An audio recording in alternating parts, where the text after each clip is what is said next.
예, 안녕하세요. 주간 정치 수다 시간이 돌아왔습니다. 여기는 영등포 물레동에 위치한 레드 물레이고요. 지난주 한 주 동안 있었던 굉장히 사사롭고 소소한 이야기들을 그냥 주관적으로 풀어보는 수다 시간이 되겠습니다. 시작 전부터 윤 PD는 윤석열의 왕자에 대해서 굉장히 관심이 있는데 사실 저는 별로 시큰둥해서 뭐 할 수 있는 거 아니냐. 뭐 수능 시험 보러 갈 때 그 약 먹는 거랑 똑같지 뭐 그게 뭐 별거냐. 아니 왕자가 문제가 아니고 아까도 이야기했잖아. 왕자가 왜 그렇게 화제가 되냐 이 말이야 내 말은. 그러니까 그거는 거짓말을 했기 때문이라는 거지. 그 지지자가 써준 거고 씻으려고 했으나 그게 다 안 씻겨져서 그렇다라고 말을 하는 순간에 두 가지 검증이 바로 들어갔잖아요. 지난번 TV 토론에는 안 썼냐? 써있네? 너 거짓말쟁이 이렇게 된 거고, 또 하나는 왕자를 네임펜으로 쓰고 실제로 그 알코올 성분이 들어간 손 세척제로 이렇게 비벼보니까 그게 지워지더라. 그럼 너는 한 번도 이걸 안 했던 거냐? 이제 이런 식의 논란이 생기면서 사실은 누군가가 써준 게 아니라, 그리고 이례적인 게 아니라 정말 그 수능 고시생들 시험 보기 전에 청심환 하나 삼키는 마음으로 그렇게 간절하게 준비했구나, 그렇게 알게 된 거죠. 설령 그 거짓말 좀 했다 진짜 그 정도. 아니 그런 그냥 그게 지나갈 일이 왜 뉴스가 돼야 하는가. 그러니까 결국 한국 정치라고 하는 게 기본적으로 고도로 인격화되어 있는 싸움판이어서 그렇죠. 여기서 인격화되었다라고 하는 것은 그 개인이 가지고 있는 가치관이나 내지는 지향이나 내지는 이런 부분에 아니라 진짜 전인적인 인격을 얘기하는 거죠. 좋아하는 드라마가 뭐냐, 어떤 말을 자주 하냐, 누구와의 관계는 어떠하냐.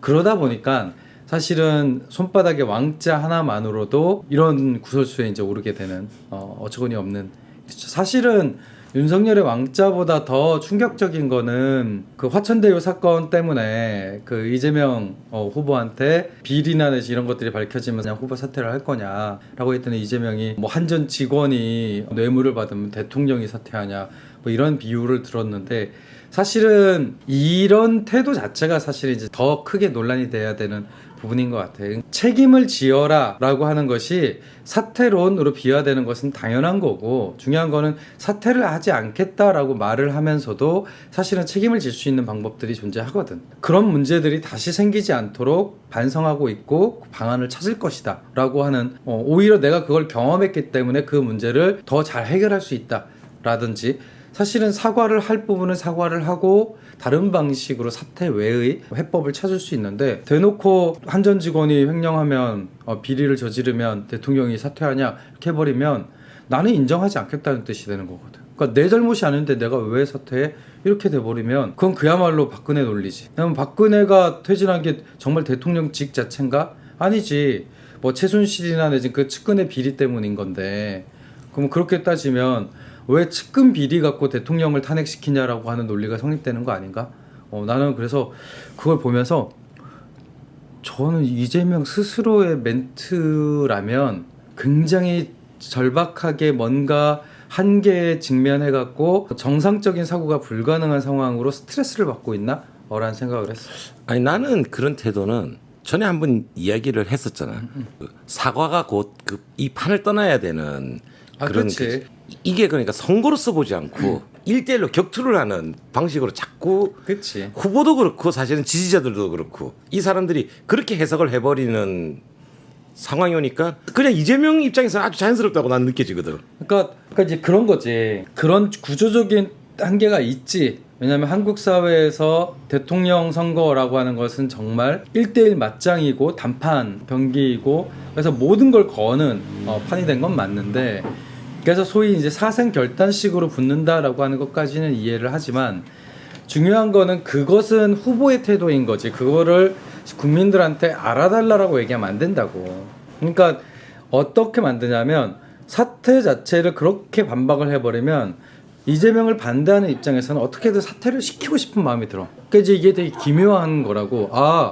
한전 직원, 대통령, 이렇게 이해할 사람이 어딨어? 저 태도를 보니 진짜 안 되겠네? 라고 하는 생각을 강화하는 거라고. 그런 면에서 봤을 때는 구조적인 문제는 구조적인 문제라 하더라도 메시지 관리가 전혀 되고 있지 않다라고 하는 거는 이재명 입장에서는 정말 약점이지. 뭐 서울시 관련된 간단한 논평만 하고 마치면, 그러니까 오세훈 시장이 4월달에 들어오고 나서 7월까지 서울 플랜 2030, 서울 비전 2030을 내놓겠다라고 했고, 그걸 내놨는데 되게 허접했죠. 자문위원회 구성을 다 교수들로 해놨고 7월 말까지 못 나와서 8월 말 9월 초 내놨는데 내용도 되게 허접했어요. 그러니까 술에 술 탄 듯 물에 물 탄 듯 뭘 하자는 건지 잘 모르겠고, 눈에 띄는 것은 자기가 과거에 하고 싶어 했던 여의도 용산 개발 뭐 이런 것들을 해보고 싶다 뭐 이런 것들만 이제 딱 드러나는. 문제는 나는 그거 내놓고 그래도 공론화라도 좀 할 줄 알았는데 서울시가 그거 노래 공모전을 하네? 아 진짜? 도전?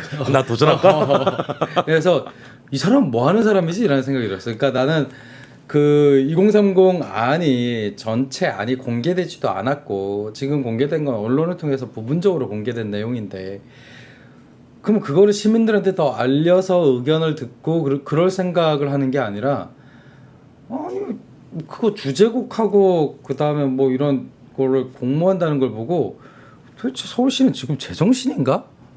이런 생각이 좀 들긴 하더라. 그리고 이번 달 말 아니면 다음 달 초 정도에 이제 2022년 서울시 예산, 오세훈이 마사지한 거의 유일한 서울시 예산이 나오게 되는데, 작년부터 준비했던 이제 기후 예산이라고 하는 것이 이제 올해 처음으로 적용이 될 예정이고, 근데 이 사람들이 해놓는 걸 보니까 뭔가 이렇게 약간 찝찝한 거지. 왜냐면 작년 12월 달에 중간보고회가 있었고, 중간보고 자료를 봤는데 기후위기, 그러니까 즉 탄소 배출에 영향을 주는 사업을 구분해내고, 감축이 됐던 아니면 증가가 됐던 영향을 주는 사업들을 구분해내고, 배출 사업과 감축 사업을 다시 재분류하는 형태로 이렇게 안을 만들었는데, 되게 신기한 게 기후, 그러니까 탄소에 영향을 미치는 사업이 458개밖에 안 돼. 서울시가 정리한 거에 따르면. 그러면 전체 서울시 사업이 3,951개인데, 작년 기준으로 3,951개면 4,000개인데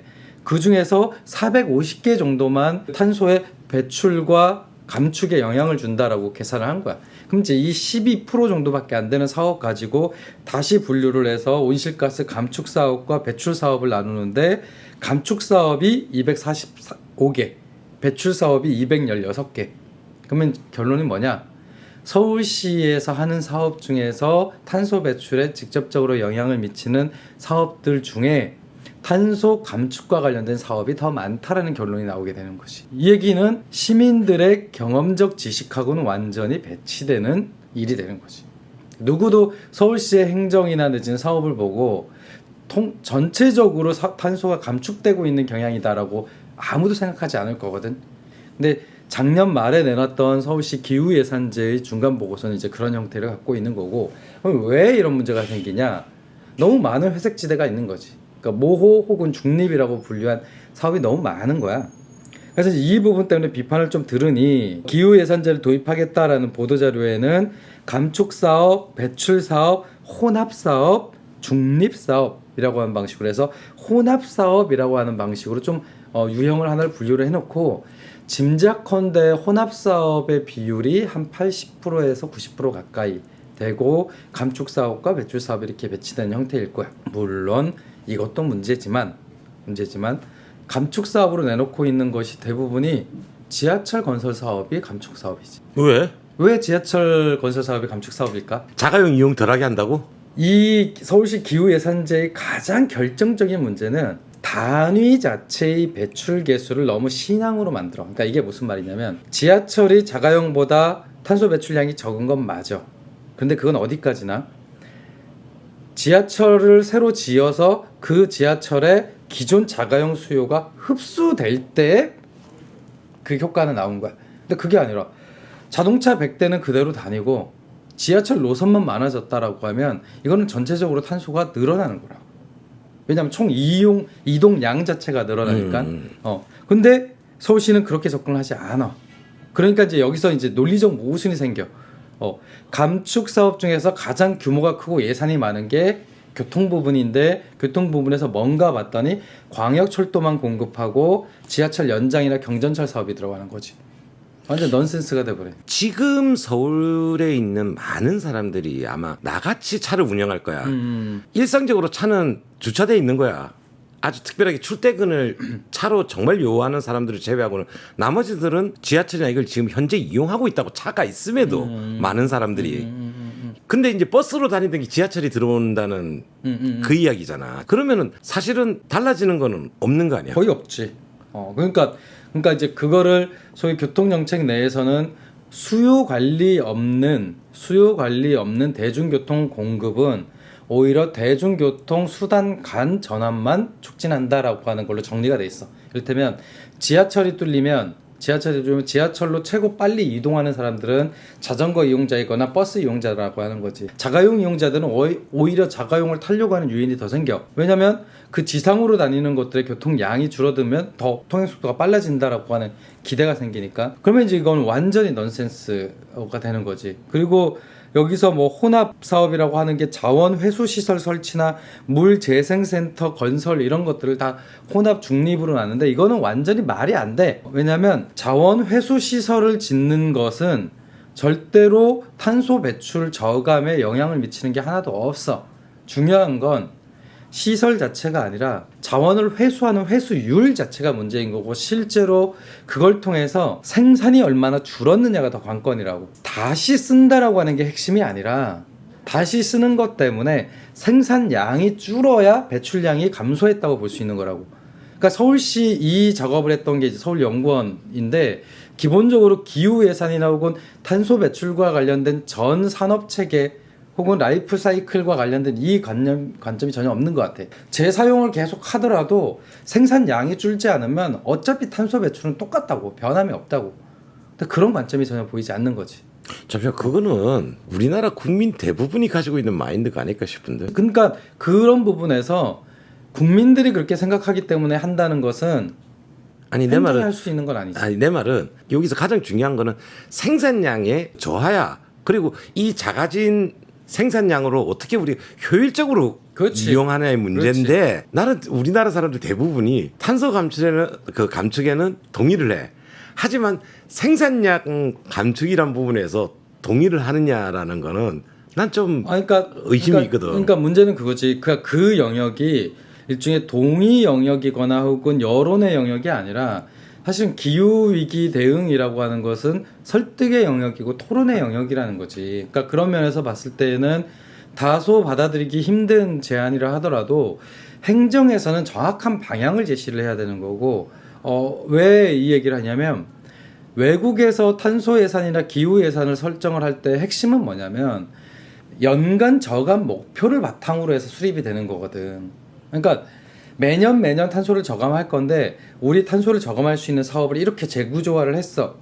이렇게 해서 2022년 기준으로 해서 뭐 5%를 감축할 거야, 10%를 감축할 거야, 이렇게 나가는 프로그램이라고. 그러니까 목표치를 제시하고 목표치를 달성하기 위해서 노력하는 프로세스라면, 서울시는 목표치라는 게 존재하지 않아. 그냥 자기네들끼리 단위값 배출 개수만 합산해 갖고 그냥 그거를 한 걸로 아마 저울에 재듯이 감축이 많냐 배출이 많냐 해서 아직 감축 사업의 비율이 더 높네요, 아마 이런 식으로 나올 공산이 되게 크다는 거지. 얼마나 우습냐는 거야. 적어도 기후위기와 관련돼서는 이거는 합의 혹은 대중 여론 이런 거의 차원은 아닌 것 같아. 이거는 어떤 면에서 보면 리더십의 영역에 더 가까운 거 같아. 근데 별로 기대가 안 된다라고 하는 게 이제 고민인 거지 뭐. 자, 그럼 오늘 여기까지. 그럽시다. 다음에는 조금 더 생산적인 얘기들이 나왔으면 좋겠다라고 하는 희망을 가지면서. 아니, 별 재미가 없어. 아니, 대기하면은 정부가 하는 99%가 비생산적인 걸로 되기 때문에. 그렇지. 그러면 우리 정부 찬양 방송 한번 할까? 정말 그래도 문재인 정부 때서 다행인 거 뭐 이런 거. 그거는 연말에 한번 합시다. 연말에. 그래. 연말에. 착한 일 한번 해야 할 때. 네. 네. 수고하셨습니다. 네. 감사합니다.